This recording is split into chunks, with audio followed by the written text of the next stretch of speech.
یہاں اگر آپ کا دماغ اور ذہن حاضر ہے تو مجھے ایک واقعہ یاد آتا ہے. میں اپنی بات آگے بڑھانے سے پہلے ایک واقعہ عرض کرتا ہوں. معراج پر ہمیشہ سے جھگڑے ہوئے ہیں. خود قرآن کہتا ہے کہ یہ جھگڑتے کیوں ہیں. معراج کے معاملے کو لے قرآن کہتا ہے, حدیث پاک میں بھی آتا ہے کہ وہ بہت ہنگامہ آرائی ہوئی اس دور میں. سرکار غوث الاعظم دستگیر پیران پیر جو ہے معراج شریف کا واقعہ بیان کر رہے تھے کہ اللہ تعالیٰ نے اپنے محبوب کو معراج عطا کی اور اس میں یہ سفر کیا اور یہ کیا اور یہ کیا اور یہ کیا اور یہ کیا. تو مجمع میں لوگ آ کر کے بیٹھتے ہیں, سنتے ہیں. تو کچھ لوگ سنتے ہیں تو کچھ ہضم بھی کر جاتے ہیں, کچھ لوگ الٹی کر جاتے ہیں, یعنی ان کو ہضم نہیں ہوتا تو سوچتے ہیں کہ یہ کیا بات ہو گئی, یہ کیسے ہو سکتا ہے, ایسے کیسے ہو سکتا ہے.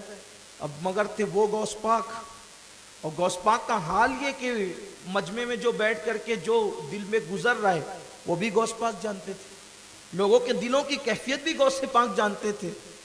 تو مجمع میں ایک شخص نے ایسا کیا, وہ اٹھ کے کھڑا ہو گیا, اور کھڑا ہونے کے بعد اس نے سوچا کہ یار غوث پاک کیا بیان کر رہی ہے کہ حضور کو معراج ہوئی, یہ جنت دیکھا, جہنم دیکھا, اللہ سے باتیں کی اور ادھر گئے ادھر گئے ادھر گئے ادھر گئے. ارے بیان ہونے میں اتنا ٹائم لگ رہا ہے تو جانے آنے میں کتنا ٹائم لگے گا.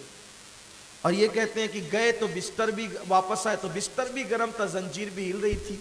وہ اٹھا, بولے کہ یار کیا بات ہو رہی ہے, کچھ سمجھ میں نہیں آ رہا ہے. وہ اٹھا اور اٹھنے کے بعد اس نے کیا کیا, بازار سے مچھلی خریدی اور بیوی کو کہا کہ یہ مچھلی پکاؤ, میں ذرا دریائے دجلہ سے ابھی نہا کر کے آتا ہوں. وہ گیا دریائے دجلہ پہ, اس نے کپڑے اتارے اور کپڑے اتار کر کے اس نے دریا میں چھلانگ لگائی. اب جب چھلانگ لگائی تو وہ دوسرے کنارے پہ نکلا تو کیا دیکھا کہ نہ اس کے کپڑے ہیں, نہ دریائے دجلہ کا کنارہ ہے اور نہ بغداد ہے, کچھ نہیں ہے. ادھر دیکھا تو کوئی اور ہی معاملہ تھا. وہ تھا سنار, ذات کا سنار تھا وہ. وہاں سے وہ نکلا, جیسے تیسے اس نے کپڑے وپڑے ادھر ادھر سے مانگ کے لپیٹے, تو وہ فن جانتا تھا, فنکاری جانتا تھا وہ. تو وہ گیا سنار کی دکان پہ, تو سنار کے کام کرنے کا انداز دیکھ کر کے وہ تکنے لگا. وہ مصر میں نکلا تھا, اب وہ تکنے لگا.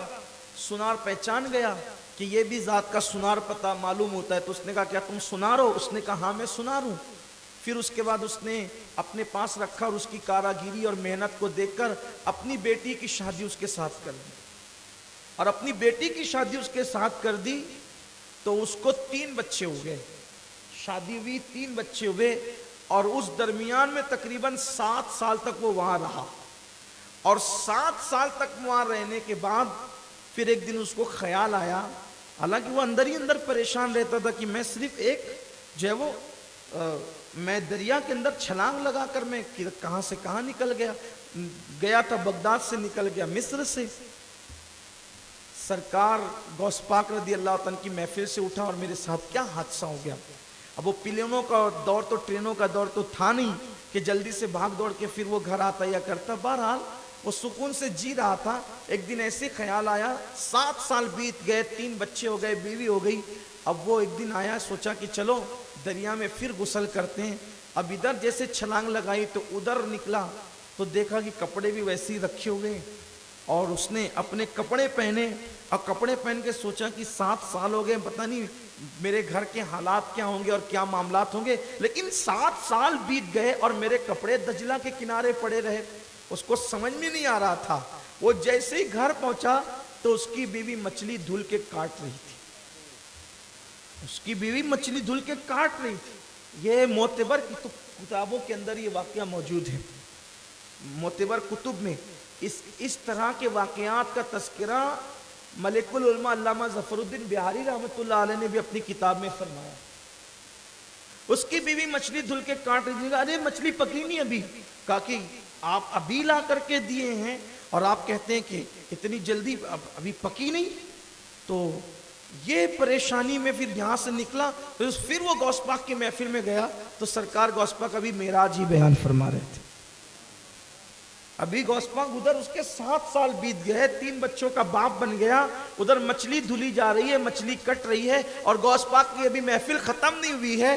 جب محفل ختم ہوئی، غوث پاک کا سامنا ہوا تو غوث پاک نے اس کو دیکھ کر کے مسکرا کر کے فرمایا، جب اللہ تجھے یہ دکھا سکتا ہے، جب تیرے لیے ادھر کے 7 سال ادھر کے چند لمحات ہو سکتے ہیں، تو جب تیرے لیے قدرت یہ کر سکتی ہے تو محبوب کے لیے نہیں کر سکتی۔ سبحان اللہ، اللہ کے لیے کیا سبحان مشکل ہے؟ اللہ۔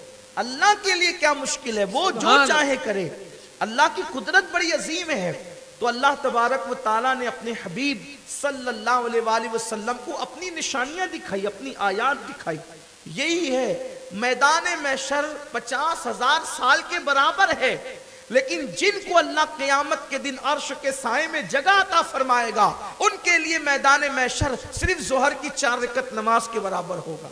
یہ اللہ کی قدرت ہے۔ اللہ بہت شان والا ہے، بڑی قدرت والا ہے۔ لوگوں نے اللہ کو ویسا نہیں مانا جیسا کہ اللہ کو ماننے کا حق تھا۔